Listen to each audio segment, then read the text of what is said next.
All right, welcome to Nixie Sports.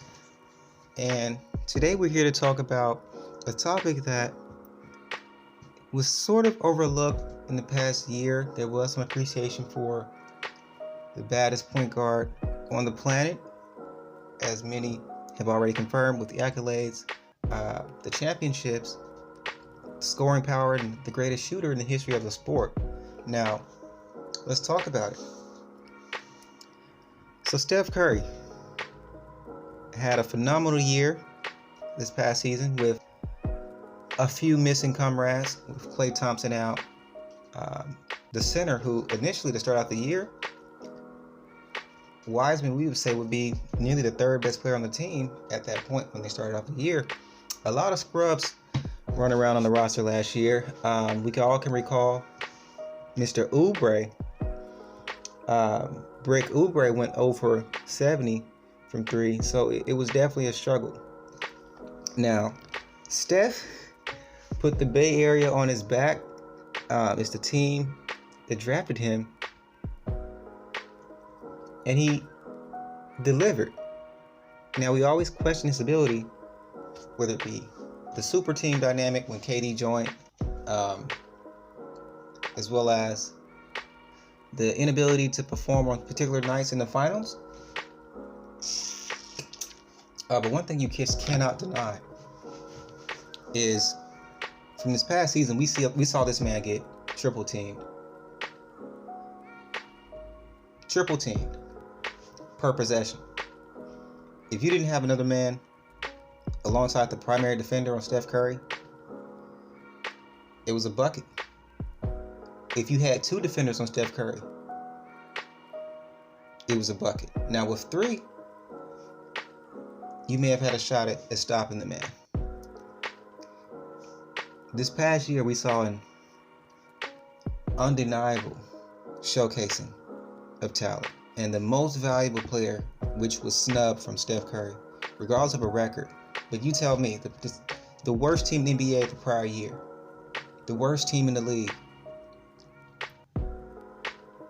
with one addition, finished 8th in the running on the West, the toughest conference.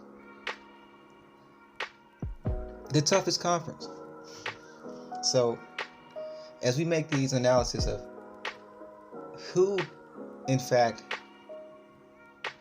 deserves that respect, right? Now, Giannis went on to win the championship that year, a lot of broken pieces, and he had a much more competitive basketball team and a good foundation.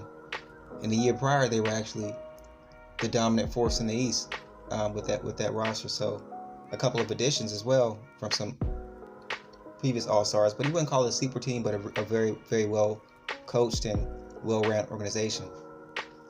The Warriors, let's not forget, we can turn a blind eye to how poor they were the year prior. And just what this one man was able to deliver on his back without his co-star, with a Draymond that doesn't shoot the ball, but was just a defensive force. And they still finished in the top 8. Now, forget about a play-in, because as it turned out, Grizzlies would go on to get wiped out first round. And they had a bit more to offer in that play-in game, given that, like I just mentioned, if you had several bodies on Steph, we didn't have too many options to turn to in terms of the Warriors organization. So as we talk about point guards in the league and the Kevin Durant, let's not forget Stephen Curry, a two-time MVP, the only unanimous MVP. Right? Some of the success and the praise we now give Kevin Durant was derived from Steph Curry by nature. If you think about the sport and how it's played, the fact that Kevin Durant got that many more easier shots, he has yet to go back to a roster where there isn't at least two co-stars that can free up his shots. Now, he's a phenomenal player, but the respect just went up as if he was the all-time greatest player on the planet by way of winning championships against LeBron James, with the addition of Steph Curry, Klay Thompson, Draymond Green, Andre Iguodala.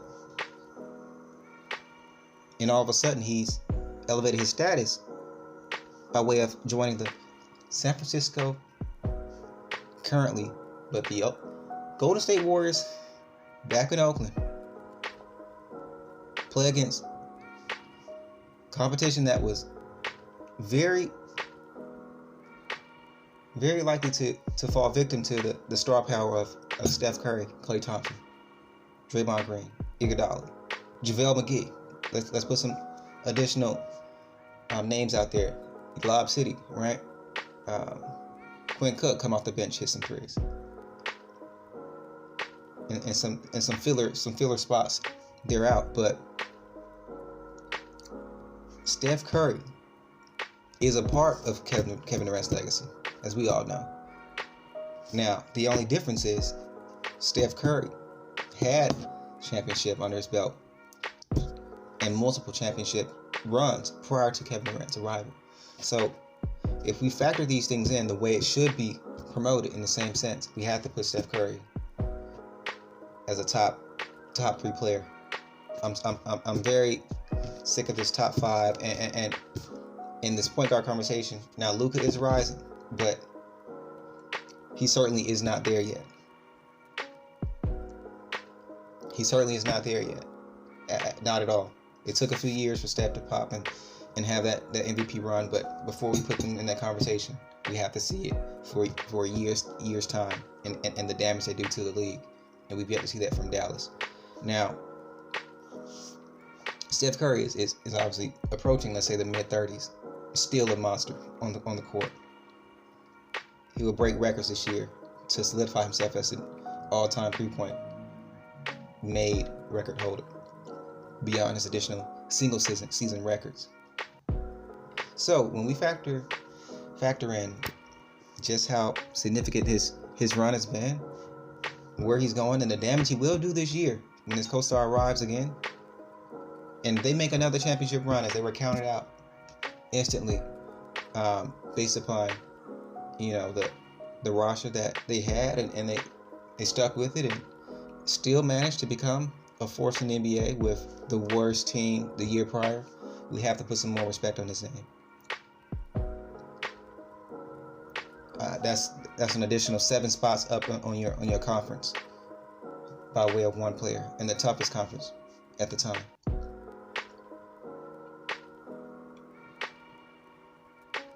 Now, I may make a bold claim here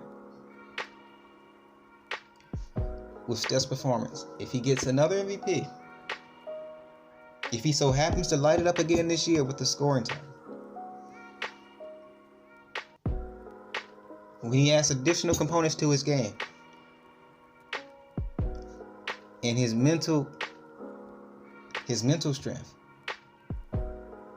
gets him in a position where with 3 guys he still finds a way to get it done on him, and you won't be able to do that same method of defense this year, and he ends up competing in the Western Conference Finals.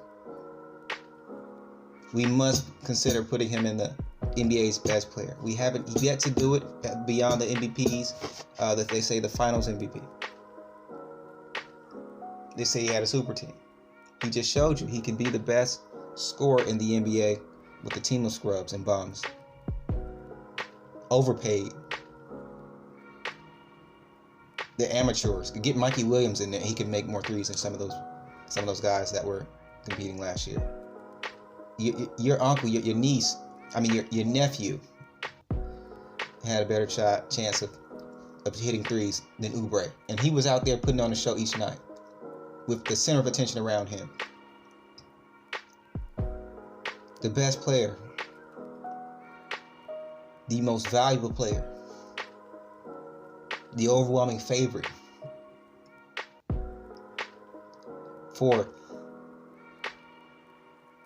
the championship contender, and the leading individual behind a dynasty that is yet to die, Steph Curry. Now, he may have a few things to battle with his parents' divorce, but beyond that, when he steps between those 4 corners on that court, The world has seen it, and we're going to see a new Stephen Curry with his co-star, Warriors Nation.